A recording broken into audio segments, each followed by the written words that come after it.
శ్రీమాత్రే నమః.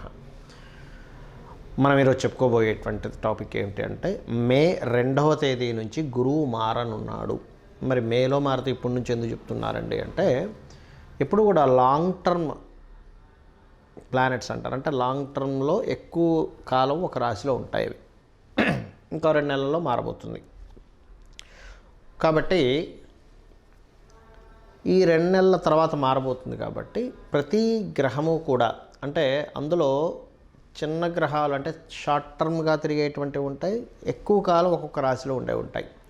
అందులో గురువు ఒకడు. అంటే గురుగ్రహం మనకి సంవత్సరం మీద ఇంకొన్ని రోజులు ఎక్కువే ఉంటాడు ఒక్కొక్క రాశిలోని. అదేవిధంగా శని 2.5 రోజులు, రాహువు కేతువు 1.5 సంవత్సరాలు ఉంటారు. వీటి ఇంపాక్ట్ కూడా మీ లైఫ్లో పెద్ద ఇన్సిడెంట్స్కి ఉంటుంది, పెద్ద నిర్ణయాలు తీసుకోవడానికి. అంటే ఎటువంటివి?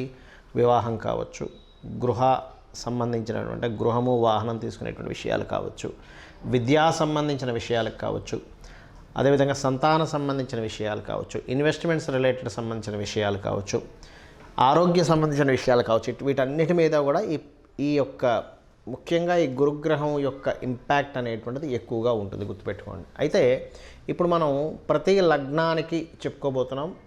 ఈ చెప్పుకోబోయేటువంటి అంశంలో ఒక విషయం మీరు ముఖ్యంగా గుర్తుపెట్టుకోండి. అది ఏమిటి అంటే మీకు గనక మీ జన్మజాతకంలో విపరీత రాజయోగాలు, నీచభంగ రాజయోగాలు, మంచి ధనయోగాలు నడుస్తుంటే ఈ గురువుకు సంబంధించిన దాంట్లో ఏదైనా నేను మీకు చిన్నపాటి మైనస్ ఉన్నట్టుగా చెప్పినట్లయితే కూడా మీరు దాన్ని ఏం పట్టించుకోవాల్సిన అవసరం లేదు, గుర్తుపెట్టుకోండి. ఓకే. కాకపోతే గురువు సంబంధించినవి చెప్పినవన్నీ కూడా పాజిటివ్గానే వస్తాయి ఇక్కడ, అందులో ఎటువంటి సందేహం లేదు. సో మనం ఒక్కొక్క లగ్నరీత్యా, లగ్నం తెలియని వారి రాశిరీత్యా మనం తెలుసుకుందాం. ధనుర్లగ్నము ధనస్సు రాశి. ధనస్సు వారికి గురుగ్రహం వృషభ రాశిలో మే 1వ తేదీ నుంచి మారుతుంది. 4.5 నెలల పాటు దాదాపుగా అక్కడే ఉంటాడు గురువు.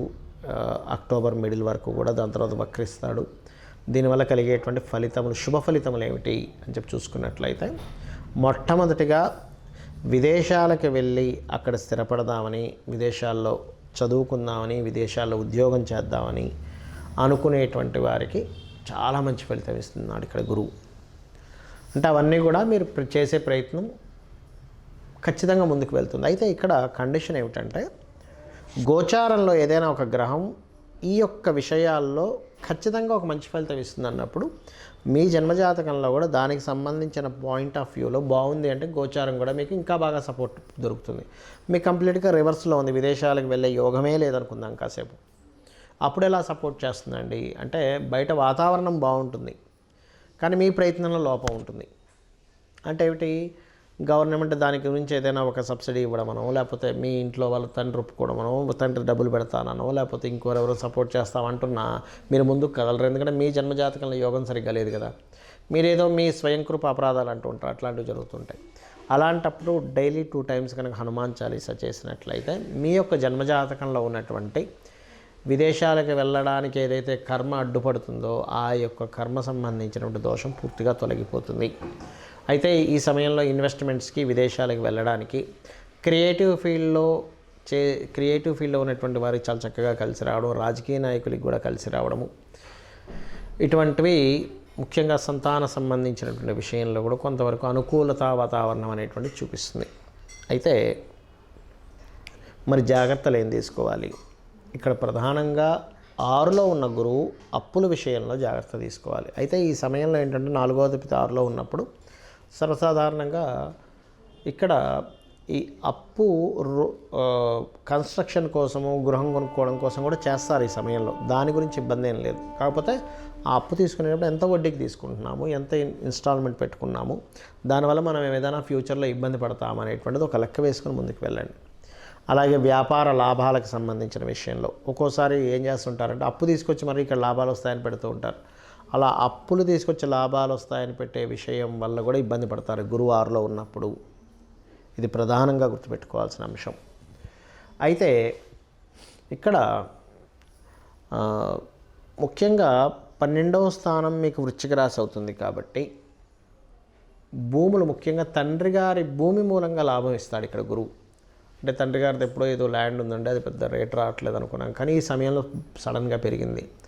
దానివల్ల మీకున్నటువంటి ఇబ్బందులు కొంతవరకు ఆ భూమి కలిసి రావడం వల్ల మీకు క్లియర్ అవ్వడం ఇటువంటివి ఇస్తుంది. ఇక మీరు చేయవలసిన దేవతారాధన దత్తాత్రేయుడు ఆరాధన చేయండి, లక్ష్మీ నరసింహస్వామి యొక్క ఆరాధన చేయండి, అన్ని విధాలు బాగుంటుంది. చాలామందికి వాళ్ళ లగ్నము, వాళ్ళ రాశి, వాళ్ళ నక్షత్రం ఏమీ తెలియదు. మరి అలాంటి వారు ఈ గురువు యొక్క మార్పు వలన కలిగే ఫలితాలను ఎలా పొందాలి? గుర్తుపెట్టుకోండి, గురువు ఎప్పుడైతే మారుతుంటాడో రాశిలో పుష్కరాలు వస్తాయి. మీకు పుష్కరాలు ఎక్కడొచ్చాయో ఆ పుష్కరాలకు వెళ్ళి అక్కడ స్నానం చేయడం ద్వారా గురువు ఇచ్చేటువంటి సంపూర్ణమైనటువంటి శుభ ఫలితాలు జరుగుతాయి. ఒకటి గుర్తుపెట్టుకోండి. రెండవది, ఏమండి మాకు గురువు ఈ సంవత్సరం మంచి ఫలితాలు ఇస్తాడా, మంచి ఫలితాలు ఇవ్వడా మాకు అర్థం కావట్లేదు, ఏం చేయాలి అంటే చాలామందికి కావాల్సిన మంచి ఫలితాలు, అశుభ ఫలితాలు ఎవరికి వద్దు, శుభ ఫలితాలే కావాలని కోరుకుంటారు, కోరుకోవాలి కూడా, అదే అందులో ఎటువంటి తప్పు లేదు. మరి దానికి ఏం చేయాలంటే ఒకటే గుర్తుపెట్టుకోండి. మీకు గనక మీ ఎలా తెలుసుకోవాలి తేడాని అంటే గురు నక్షత్రాలు, గురువారాలే ప్రత్యేకంగా మీకు కొంచెం ప్రతిసారి ఏదో ఒక ఇబ్బంది కలుగుతుంది, ఆగుతుంది అంటే మీ జన్మజాతకంలో కానీ గోచారంలో కానీ మీకు డేట్ ఆఫ్ బర్త్ టైము తెలియవు. కాబట్టి గురువు నెగటివ్ ఫలితాలు ఇచ్చే దాంట్లో ఉన్నాడు అని మీరు అర్థం చేసుకోవాలి. గురు నక్షత్రాలు అని చెప్పాను, ఏమిటవి? పునర్వసు, విశాఖ మరియు పూర్వభాద్ర. ఈ నక్షత్రాల్లో కూడా మీకు ఏదైనా ఒక పని అవ్వాల్సింది ఆగిపోయింది. అంత దూరం ప్రయాణం చేసి వెళ్ళామండి, అవ్వలేదండి, తీరా దగ్గరికి వెళ్ళాక ఆయన మళ్ళీ రేపు రమ్మన్నాడు, లేనట్లయితే ఈ రకరకాలు చెప్తూ ఉంటాం, వేస్ట్ అయిపోయింది, ఇవాళ ఏదో బిజినెస్ సాగుతుంది కూడా సాగలేదు. ఇవన్నీ గురు నక్షత్రాల్లో గురువారాల్లో జరుగుతున్నాయి అంటే మే మాసం నుంచి మారిన గురువు మీకు అనుగ్రహాన్ని అందించలేకపోతున్నాడు. అప్పుడు మరి ఏం చేయాలి అంటే సింపుల్గా ఒకటే గుర్తుపెట్టుకోండి. దక్షిణామూర్తి స్తోత్రం కానీ, లేనట్లయితే తారాదేవి యొక్క అష్టోత్తరం చదువుకోవడం కానీ, జయ గురుదత్త, శ్రీ గురుదత్త అనే నామస్మరణ కానీ, దిగంబర శ్రీ పాదవల్లభ దిగంబర అనేటువంటి నామస్మరణ చేసినా కూడా గురువు యొక్క అనుగ్రహం పరిపూర్ణంగా కలుగుతుంది. లేదండి మీకు దగ్గరలో మీకు విద్య నేర్పినటువంటి గురువులు ఉంటారు, వాళ్ళకి ఏదైనా వస్త్రదానం ఇచ్చి వాళ్ళకి కాళ్ళకి నమస్కరించుకోవడం, లేదా ఎక్కడో ఉంటానండి నేను అమెరికాలో ఉంటాను, మా గురువుగారు ఏమో ఇండియాలో ఉంటారు, మాకు తెలియదు అంటే మాకు తెలియదు అంటే ఇన్ సెన్స్ మేము కలవలేము, పరిస్థితి ఆయన ఎక్కడున్నాడో కూడా తెలియదు. ఇప్పుడు ఒకప్పుడు మాకు నేర్పించారు కానీ ఇప్పుడు ఆయన ఎక్కడున్నాడో ఆయన ఫోన్ నెంబర్ కానీ ఆయన విషయాలు మాకు తెలియకుండా అయిపోయాయి అనుకుంటే కనీసం అతను స్మరించుకొని అతని పాదాలకు నమస్కరించుకున్నా కూడా గురువు యొక్క అనుగ్రహం పెరుగుతుంది. ఇది గుర్తుపెట్టుకోండి. అదేవిధంగా గురువారాలు మీకు ఎఫెక్ట్ ఎక్కువగా వస్తుందంటే గురువారాలు ఉపవాసం ఉండండి, గురువారాలు దానం చేయండి. ఎటువంటి దానాలు ఇవ్వాలి? శనగలు, పసుపు రంగు వస్త్రము దానంగా ఇవ్వండి. అదేవిధంగా గురువారాల పూట గోవులకి అరటికాయలు తినిపించండి. పసుపు, గంధము లాంటి పదార్థాలని